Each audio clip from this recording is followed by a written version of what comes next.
Hello guys, this is the pharmacy education. आज हम बात करेंगे फार्मास्यूटिकल इनऑर्गेनिक केमिस्ट्री की यूनिट 5 रेडियो फार्मास्यूटिकल्स में। आपको alpha beta and gamma properties में डिफरेंस पूछते हैं, तो उसको आज हम डिस्कस करते हैं। Difference between alpha beta and gamma particle. तो सबसे पहले बात करते हैं नेचर की। What is the meaning of nature? Alpha beta और गामा पार्टिकल का नेचर क्या है? तो जो अल्फ़ा पार्टिकल है दैट इज़ हीलियम न्यूक्लियस, है ना। और बीटा पार्टिकल जो होते हैं फास्ट मूविंग इलेक्ट्रॉन्स या फिर पॉजिट्रॉन भी हो सकते हैं। और गामा पार्टिकल्स इलेक्ट्रोमैग्नेटिक रेडिएशंस होते हैं। उसके दूसरी प्रॉपर्टी है चार्ज में। तो अल्फा पार्टिकल के पास चार्ज होता है +2, बीटा पार्टिकल के पास चार्ज होता है -1, या कभी पॉजिट्रॉन है तो उस पर चार्ज +1 होगा, और गामा पार्टिकल पे चार्ज 0 होता है। Now third is the mass. Mass जो होता है अल्फा पार्टिकल, क्योंकि हीलियम न्यूक्लियस है, इसके पास atomic mass 4 atomic mass unit होता है।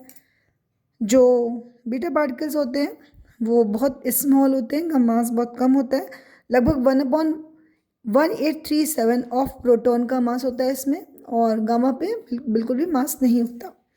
नाउ वेलोसिटी की बात करें। वेलोसिटी में अल्फा पार्टिकल क्योंकि हैवी होते हैं तो वो उनकी वेलोसिटी थोड़ी कम होती है, और बीटा पार्टिकल की वेलोसिटी हाई होती है, लगभग वेलोसिटी ऑफ लाइट के बराबर होती है, और gamma particle velocity of light से ही मूव करते हैं। Now penetrating power. जो पेनिट्रेटिंग पावर है अल्फा पार्टिकल में सबसे कम होती है, बीटा में मॉडरेट होती है, एंड गामा में वेरी हाई होती है। आयोनाइजिंग पावर जो होती है वो इसका उल्टा इफेक्ट शो करती है। अगर बोल सकते हो आयोनाइजिंग पावर अल्फा पार्टिकल में वेरी हाई होगी, मतलब ये आयोनाइज करने में काफ़ी अच्छे कैपेबल हैं। उसके बाद beta moderate and gamma particle very low होता है। नाउ इलेक्ट्रिक में और मैग्नेटिक फील्ड में क्या इफेक्ट पड़ता है? तो अल्फा पार्टिकल स्लाइटली डिफ्लेक्ट होते हैं, और बीटा पार्टिकल स्ट्रांगली डिफ्लेक्ट होते हैं, और गामा में कोई डिफ्लेक्शन नहीं होता। शील्डिंग इफेक्ट की बात करें तो जो अल्फा पार्टिकल है वो पेपर या स्किन शील्डिंग इफेक्ट्स को शो करते हैं।